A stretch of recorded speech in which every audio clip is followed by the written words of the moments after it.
ትንቢተ ሕዝቅኤል ምዕራፍ 39 አንተም የሰው ልጅ ሆይ በጎግ ላይ ትንቢትን ተናገር፣ እንዲህም በል፣ ጌታ እግዚአብሔር እንዲህ ይላል፣ የሞሳህና የቶቤል ዋነኛ አለቃ ጎግ ሆይ፣ እነሆ እኔ በአንተ ላይ ነኝ። እመልስሃለሁ፣ እነዳህማለሁ፣ ከሰሜንም ዳርቻ እጎትትሃለሁ፣ ወደ እስራኤልም ተራሮች አመጣሃለሁ። ከግራ እጅህም ቀስትህን አስጥልሃለሁ፣ ከቀኝ እጅህም ፍላጾችህን አስረግፍሃለሁ። አንተና ጭፍሮች ሁሉ ከአንተም ጋር ያሉ ሕዝብ በእስራኤል ተራሮች ላይ ትወድቃላችሁ። ለሚናጠቁ ወፎች ሁሉና ለምድር አራዊትም መብል አድርጌ እሰጥሃለሁ። አንተ በምድር ፊት ላይ ትወድቃለህ፣ እኔ ተናግሬያለሁና ይላል ጌታ እግዚአብሔር። በማጎግም ላይ ሳይፈሩም በደሴቶች በሚቀመጡ ላይ እሳትን አነዳለሁ።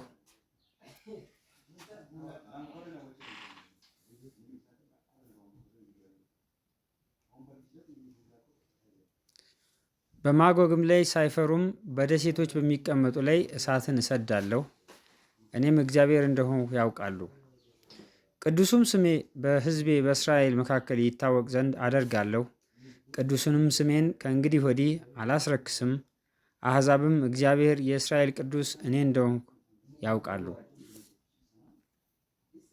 እነሆ ይመጣል ይሆንማል፣ ይላል ጌታ እግዚአብሔር፣ ያልሁት ቀን ይህ ነው። በእስራኤልም ከተሞች የሚኖሩ ይወጣሉ፣ የጦር መሳሪያዎችንም በእሳት ያቃጥላሉ። አላባሽ ጋሻንና ጋሻን፣ ቀስትንና ፍላጻዎችን፣ ጎመድንና ጦርንም ያቃጥላሉ። 7 ዓመት በእሳት ያቃጥሏቸዋል። በጦር መሳሪያው እሳትን ያነዳሉ እንጂ እንጨትን ከምድረ በዳ አይወስዱም፣ ከዱርም አይቆርጡም። የገፈፏቸውንም ይገፋሉ፣ የበዘበዟቸውንም ይበዘብዛሉ፣ ይላል ጌታ እግዚአብሔር። በዚያም ቀን በእስራኤል ዘንድ በባህር ምስራቅ የሚያልፉበትን ሸለቆ የመቃብርን ስፍራ ለጎግ እሰጣለሁ፣ የሚያልፉትንም ይከለክላል። በዚያም ጎግንና ብዛቱን ሁሉ ይቀብራሉ። የሸለቆውንም ስም ሃሞን ጎግ ብለው ይጠሩታል። ምድሩንም ያጸዱ ዘንድ የእስራኤል ቤት ሰዎች 7 ወር ይቀብሯቸዋል። የምድርም ሕዝብ ሁሉ ይቀብሯቸዋል። በተመሰገንሁበትም ቀን ለክብር ይሆንላችኋል፣ ይላል ጌታ እግዚአብሔር።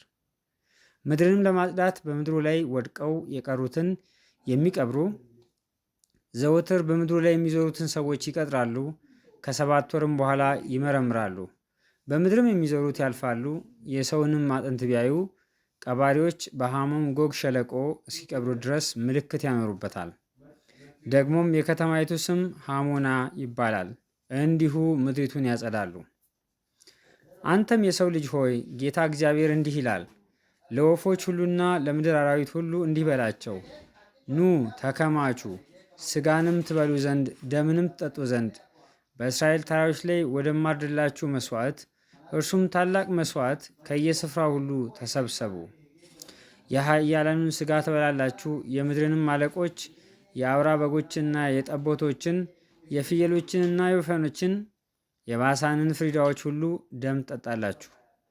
እኔም ከማርድላችሁ መስዋዕት እስክትጠግቡ ድረስ ጮማ ትበላላችሁ፣ እስክትሰክሩም ድረስ ደም ትጠጣላችሁ። በሰደቃይም ከፈረሶችና ከፈረሰኞች ከኃያላንና ከሰልፈኞች ሁሉ ጠግባላችሁ፣ ይላል ጌታ እግዚአብሔር።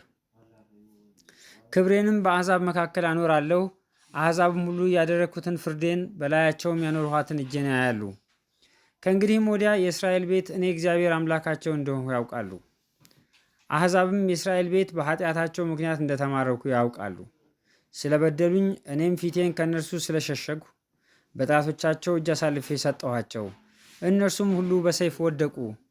እንደ ርኩሰታቸውም እንደ መተላለፋቸውም መጠን አደረግሁባቸው፣ ፊቴንም ከእነርሱ ሸሸግሁ።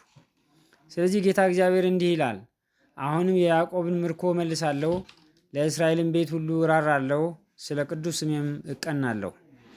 ማንም ሳያስፈራቸው በምድራቸው ተዘልለው በተቀመጡ ጊዜ፣ ከአሕዛብም ዘንድ በመለሷቸው ጊዜ፣ ከጠላቶቻቸውም ምድር በሰበሰብኋቸው ጊዜ፣ በብዙ አሕዛብም ፊት በተቀደሱባቸው ጊዜ እፍረታቸውንና የበደሉኝን በደላቸውን ሁሉ ይሸከማሉ። እኔም ወደ አሕዛብ አስማርኪያቸዋለሁና ወደ ገዛ ምድራቸውም ሰብስቤያቸዋለሁና እኔ እግዚአብሔር አምላካቸው እንደሆንኩ ያውቃሉ። በዚያም ከእነርሱ አንድ ሰው ከእንግዲህ ወዲያ አልተውም፣ ፊቴንም ከእነርሱ ከእንግዲህ ወዲህ አልሸሽግም። መንፈሴን በእስራኤል ቤት ላይ አፍስሻለሁና ይላል ጌታ እግዚአብሔር።